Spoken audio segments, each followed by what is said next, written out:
Ini penerbitnya Mizan. Ini dari dari Dar ya, dari ditulis sama Dian Zafarina. Oke. Dan visualnya itu sangat memanjakan mata dan hati gitu menurut gua kalau lihat buku ini tuh. Walaupun buku ini sangat ringkas ya, gua nggak mau baca abisin. Karena kalau lo baca abisin, yang dari kepala lo, segini doang. Lalu apa gitu kan? Gue lebih memilih untuk lembar demi lembar, helai demi helai. Gue buka halamannya itu apa ya yang tersirat dari sini. Yeah. We all know kenapa buku ini juga begitu sudah berapa? Udah 83 tahun berarti sekarang. 83 tahun tapi sampai sekarang masih ditulis kembali, masih diterbitkan kembali.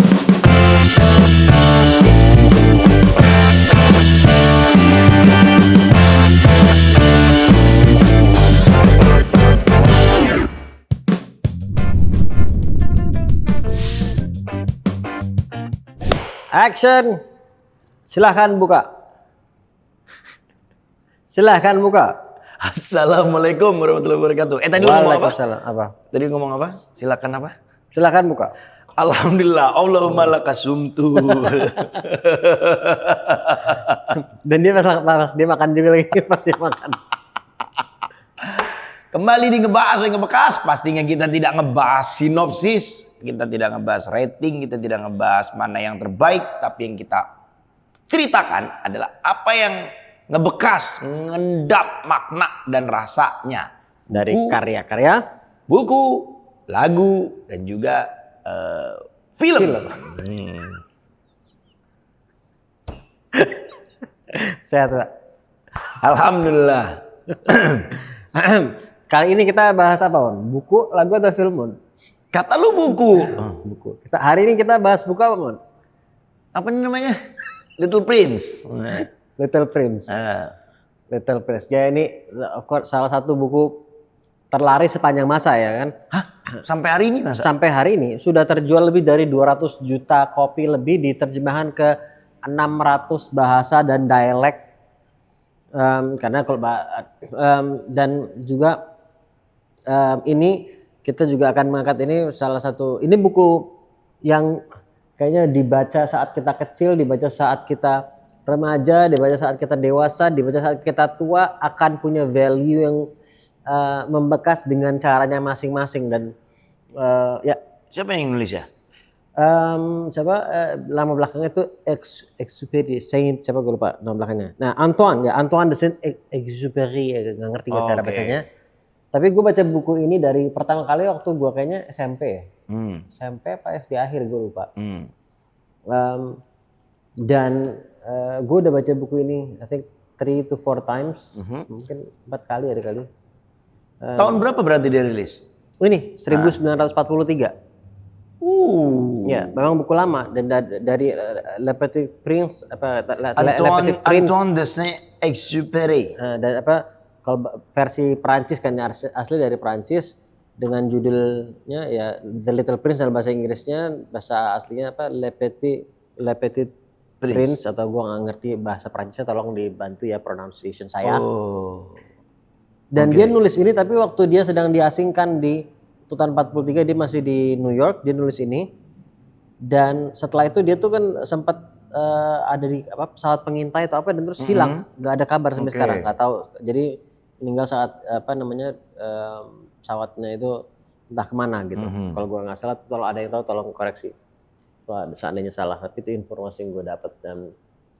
Dan gue mulai mempelajari sedikit tentang dia juga saat ya mulai membaca yang ketiga kali kayaknya. Kayak pertama kali gue cuma membaca ini sebagai buku petualangan. Gitu. Gue melihatnya sebagai buku petualangan saat dari mulai sang pilot jatuh di Lo baca umur berapa tadi? Kayak kalau nggak salah SMP awal atau SD akhir lah gitu, gue lupa. Pertama kali gue baca lagi pas SMA, gue baca lagi pas kuliah, dan gue baca lagi pas tua. Nggak, pas dewasa. Sekarang insya Allah belum tua.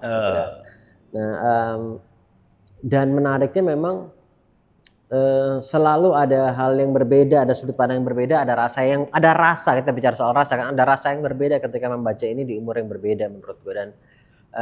Dan sekarang diterbitkan kembali dengan versi visual yang sangat-sangat keren ini menurut gue nih. Ini penerbitnya Mizan. Ini dari ya, ini Oke, dari Dar. Dar ya, dari apa ditulis ulang sama Dian Zafarina. Oke. Dan visualnya itu sangat memanjakan mata dan hati gitu menurut gua kalau lihat buku ini tuh apa ya,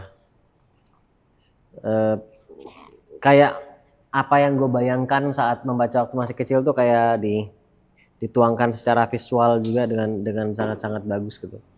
So ya ini buku ini it's one of the most memorable book dan understandable. Jadi sebetulnya ya kalau menurut gue ya setelah dibaca lagi ini buku bukan sekedar buku untuk anak-anak tapi justru untuk orang dewasa yang lupa gimana cara jadi anak-anak.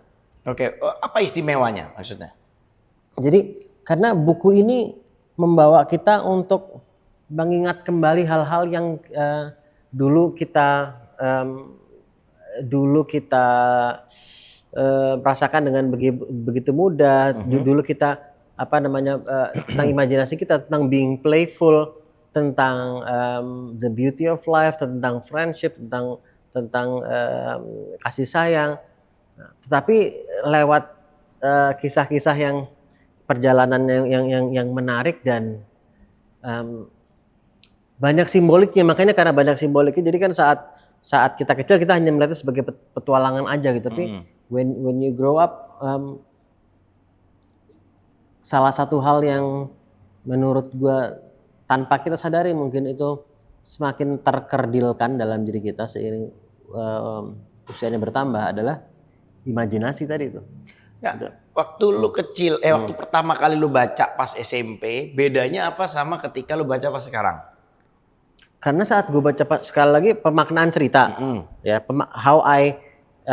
makna yang gue dapatkan dan rasa yang gue dapatkan berbeda. Rasa yang gue dapatkan dan makna yang gue dapatkan lebih tentang soal petualangannya. Jadi rasanya rasa seru gitu kan baca buku ini, asik gitu.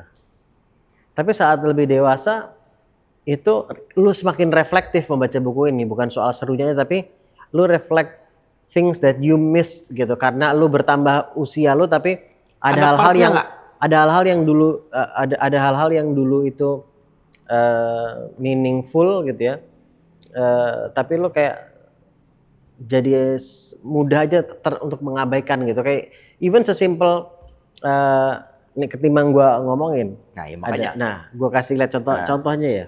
Ketika kita buka yang depan gitu misal. Dari mulai nah ini nih. Saat umurku 6 tahun aku pernah membaca sebuah buku di mana di dalam buku itu terdapat sebuah gambar ular boa yang melilit seekor binatang buas. Ia menelan mangsanya bulat-bulat tanpa dikunyah. Gitu kan. Nah, aku pernah menunjukkan gambar nomor 1 kepada orang dewasa. Ini kan. Saat aku menggambar seekor ular yang perutnya besar menelan seekor gajah. Aku berharap gambar itu akan membuat mereka takut. Sayangnya mereka menjawab, kenapa harus takut kepada sebuah topi gitu kan. Nah, lalu aku membuat gambar nomor 2 seperti ini. Aku menunjukkannya kepada mereka lagi. Kuharap mereka akan lebih mengerti jika aku gambar jelas. Jadi sebetulnya ini bukan sekedar sebuah topi. Tapi mereka malah menyuruhku meninggalkan gambar-gambarku. Sejak itu aku berhenti menggambar. Jadi padahal orang lihat itu topi gitu kan, padahal enggak gitu.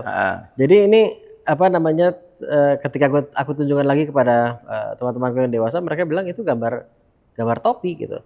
So kita lost our sense of imagination. Gitu. Dan dari sense of imagination itu kan juga ada muncul kreativitas gitu loh. Dan kita mengira bahwa kayak misalnya 2 itu adalah 1 tambah 1 gitu. Tapi 2 itu kan juga bisa 0 tambah 2, juga bisa 4 kurang 2, juga bisa 10 kurang 8 gitu. How to get to angka 2 itu jalannya bisa macam-macam gitu. Nah, ini kita hanya bicara satu aspek kecil gitu ya. Nah, dan ada banyak hal yang menurut gue yang membuat buku ini menjadi istimewa dan as we all know, kenapa buku ini juga begitu sudah udah 83 tahun berarti sekarang. 83 tahun tapi sampai sekarang masih ditulis kembali, masih diterbitkan kembali, masih dibeli dan masih dibaca, masih diturunkan ya, dan dibuat dengan versi yang berbeda-beda dengan Kalau buku asli kan buku kecil segini nih gitu. Kecil dan Aslinya ilustrasinya juga minim. singkat-singkat gitu tulisannya, bergambar. Gambarnya nggak sebanyak ini. Oke. Dan kecil gitu kan. Gambarnya ilustrasi simpel gitulah, gitu. Bukan yang berwarna gitu, bukan. Tetapi ini makanya gue sangat-sangat suka versi ini diterbitkan kembali ini dengan versi yang ini karena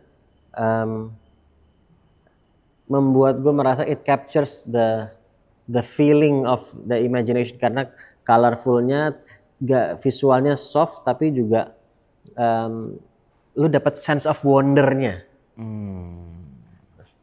Kalau lu sendiri, kalau gue tanya sama lu, apa menurut lu yang apakah mungkin dari perjalanan lu sendiri ataupun dari apa yang lu lihat di sekitar gitu ya, apa yang hilang ketika kebanyakan orang bertambah usianya, apa yang dulunya mungkin ada tapi seiring bertambahnya usia terus hilang gitu, about hal-hal penting saat sebetulnya kita tuh bawa dalam diri kita saat kita masih anak-anak, tapi terus seiring bertambahnya usia terus kayak hilang padahal sebetulnya itu penting gitu. Buat gua, sense of bermain. Bermain gitu kan. Sense of bermain gitu kan. Ketika kita kecil, ketika kita main apapun lah. Main gundu, main bola, even main dokter-dokteran gitu kan. Gitu. Itu ketika main polisi-polisian gitu. Ketika kita kecil, kita bisa menumpahkannya dengan sepenuh hati. Tapi once ketika kita gede, kita lupa bahwa ada sensasi yang pernah kita rasakan secara sensorik, secara hati, bahwa kita dulu bisa loh bermain sepenuh hati. Tapi ketika kita dewasa, we forgot how to play. Gitu. Orang cenderung fokus pada apa ya istilahnya, pada beban masalah, pada sebuah problem. Bagus kita fokus pada sebuah problem yang harus segera dicarikan masalahnya gitu kan. Tapi kalau kita terus-terusan melihat pada ibaratnya kayak nila setitik rusak susu sebelanga ibaratnya kan. Ada noda kecil dalam sebuah kemeja putih, kalau kita fokusnya ke situ kita akan bilang bahwa kemeja itu kotor gitu kan. Padahal kan sebenarnya hanya kecil gitu, tergantung perspektif nih kita melihatnya ya. Makanya gue bilang sense of bermain itulah yang gue melihat bahwa terjadi degradasi nih ketika kita dewasa. Makanya gue sampai hari ini selalu berprinsip sampai tua gue akan terus bermain gitu. Karena kalau kita bermain mantra, ayo main yuk gitu kan. Itu sebuah mantra kayak pasti gue akan bermain dengan senang-senang, melakukannya dengan senang-senang. Padahal yang gue sedang lakukan adalah sedang duduk di meja, membuka sebuah laptop, menghitung sebuah perhitungan, mungkin RAB, rancangan anggaran biaya, gue sedang menyusun sebuah proposal gitu. Orang mengatakan aktivitas gue itu adalah bekerja ketika depan laptop, mengedit atau membuat proposal. Oh lagi kerja dia. Kalau gue enggak, kacamata gue lagi main laptop.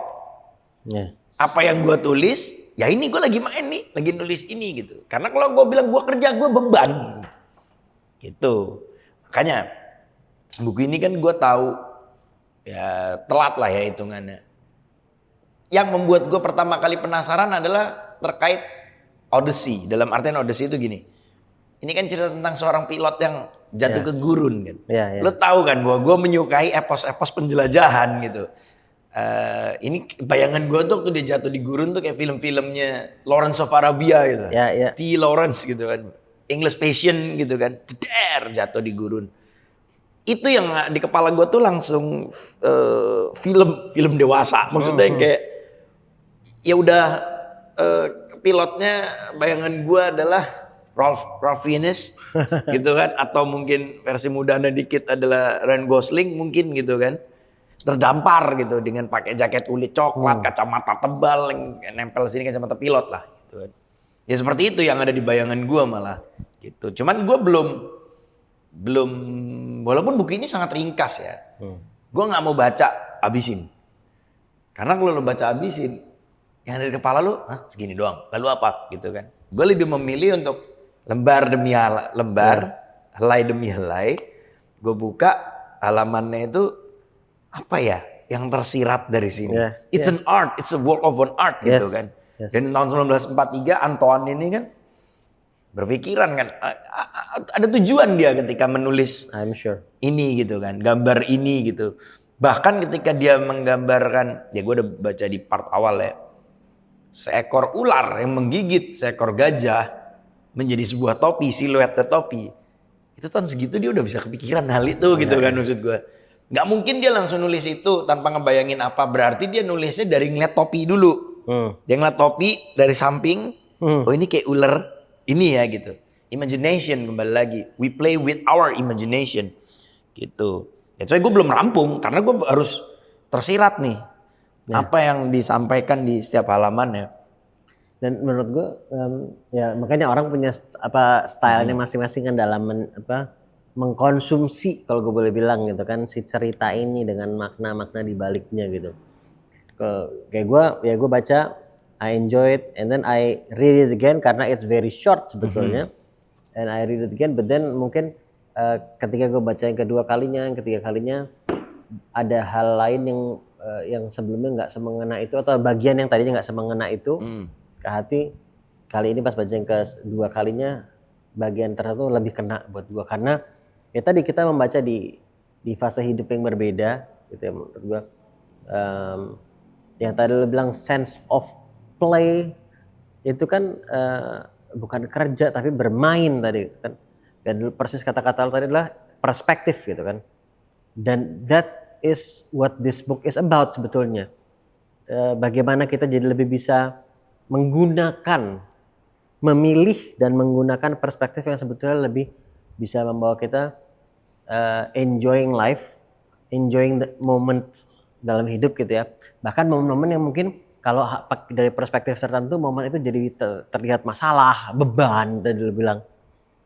Kayak yang ceritanya yang pebisnisnya menghitung bintang tapi dia lupa menikmati bintang itu sendiri gitu. Nah, yang ahli geografinya yang mengetahui dunia tapi justru nggak menjelajahi dan nggak menikmatinya gitu. Ada ahli geografinya. Iya, jadi tapi dia juga justru tidak experiencing gitu. Nah, jadi hanya berlandaskan teori saja. Informasi gitu. Informasi. Nah, iya, jadi terus terang gue waktu kecil membaca, waktu tadi SD akhir atau SMP itu gue membaca itu lebih pada menghitung bintangnya, paham gak lah? But then di umur yang berbeda gue menjadi semakin paham makna di baliknya gitu. Dan ini pesannya gitu kan.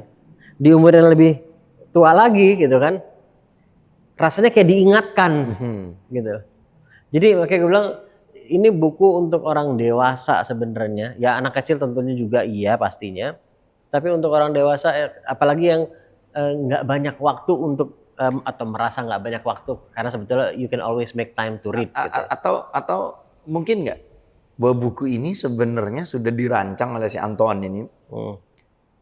Ini buku, ibaratnya ketika dia nulis dan rilis ya tahun 1943 ya. Ini buku umur berapapun lu, ini adalah buku yang akan lu baca ketika lu umur 30-an. Paham kan maksud gua? Ngerti nggak? Bisa paham. Jadi misalkan gue si Antoine de Saint-Exupéry itu, kan, gue bilang, lu misalkan umur 20 tahun misalkan, anak umur 18 tahun ya. Emang. Waktu itu. Sekarang 22. Waktu itu. Waktu berat masih 38, 45. Sekarang 48. Tetap denial terus apapun lo jawaban lo. Tiba-tiba misalkan gue kasih ke lu naskahnya gitu. Ali, ini buat lu. Umur 18 nih. Di kepala gue adalah seperti itu konsepnya. Si Antoine ini menciptakan buku ini untuk siapapun. Misalkan ketemu orang umur 18 tahun. Ini buku buat lu ya. Wah, makasih ya. Dalam hatinya si Antoine itu adalah, terserah lo mau baca kapan. Tapi ini untuk lu umur 35. Ngerti gak maksud gue? Ketemu lagi orang lain. Umur 32, 35 misalkan, si Irwan misalkan. Wan, ini buku buat lu ya. Lu baca umur 40. Jadi anak umur 10 tahun, ini ya buku buat kamu ya. Tapi kamu bacanya, baca aja terus. Tapi sebenarnya ini buku untuk kamu baca saat kamu umur 40 tahun. Ngerti gak maksud gue? Bang. Jadi lu baca sekarang silahkan, tapi make sure umur 40 tahun lu baca lagi gitu. Yes. Ngerti nggak lo? Jadi kayak sudah disetting seperti itu gitu. Karena kan kalau kita lihat lembar demi halaman, kisah demi kisah dari si pangeran kecil ini kan tersirat semua kan. Kayak tadi si pengusaha yang menghitung bintang, yang ternyata lo bilang lupa menikmati bintang dia itu lupa sendiri. menikmati, lupa mensyukuri hal-hal kecil gitu. Umur sekarang kita bisa ngomong seperti itu gitu kan. Mungkin waktu lu dulu umur belasan tahun pas baca, artinya kan bisa beda maknanya. Begitupun juga gua, andai kata umur SMP gua baca buku ini, makna di kepala gua pasti beda sama makna gua hari ini gitu. Tapi di hari ini, usia gua sekarang ini, ketika gua baca buku ini, kayak tadi gua bilang lu, sebenarnya ini emang udah didesain, dibagikan untuk semua orang, tapi lu bacanya ketika umur lu kepala 4 ya. Menarik, ya we'll never know. Atau mungkin kalau ada informasinya, by the way buat teman-teman juga yang udah baca buku ini, pengen tahu juga deh apa yang mungkin ngebekas buat kalian, mungkin ada bagian-bagian dari cerita tertentu, mungkin ceritanya si rubahnya, The Fox gitu kan, atau cerita kan salah satu yang terkenal juga, atau bagian apa sih yang ngebekas buat kalian yang belum baca? Gue sangat-sangat sarankan untuk beli buku ini gitu ya. Dan lu juga bisa langsung klik di video ini kan untuk beli. Cuman bukunya. Menarik ya, sampai hari ini dinobatkan sebagai buku terlaris. Salah satu buku paling laris sepanjang sejarah, sepanjang masa. Apa karena dicetak tahun 43 kali ya? Enggak juga. Kayak misalnya gini, ada buku yang termasuk di 20 buku terlaris sepanjang masa, di Alchemist termasuk salah satunya. Artinya jarak terbitnya jauh banget. Even Da Vinci Code masuk di situ. Even Harry Potter masuk juga. Jadi dan menurut gua buku-buku seperti ini tuh buku yang klasik dan yang menarik itu simple gitu. Bukan buku yang kompleks ya, bukan buku Harry Potter itu ya dengan keluar biasaannya sendiri. Dan memang lebih kompleks, ada universe sendiri. Ini buku yang simple, dua-duanya punya kelebihan menurut gua. Membuat sesuatu yang kayak universe seperti itu kan luar biasa sekali, itu bukan butuh imajinasi yang amazing. Di sisi lain, membuat sesuatu yang begitu powerful tapi dengan cara yang simple itu juga butuh itu kemampuan yang luar biasa, betul. Menyederhanakan sebuah sesuatu yang powerful tapi disederhanakan itu kan jauh lebih susah. Luar biasa, betul. Dan makanya gue bilang buku ini, gue inget waktu kita ngebahas Al-Mustafa sang nabinya Khalil Gibran. Kan lo bilang ini buku ini kecil, buku ini tipis, tapi nilainya berat gitu, nilainya besar sekali gitu kan. Sama menurut gue buku ini juga tipis gitu kan, lihat aja nih tipisnya. Tipis dan bahkan secara teks pun sedikit karena isinya bukan teks gitu kan. Tapi bergambar. Ya. Tetapi secara nilai ini amat sangat besar gitu. Makanya dan itu menurut gue butuh kemampuan tersendiri untuk membuat cerita yang bisa berdampak sebesar itu dan long lasting. Gue bakal ngasih bukan PR ya, memancing. Kan di sini dia juga sempat cerita yang ingin menggambar domba. Nah ini dia, gambar domba.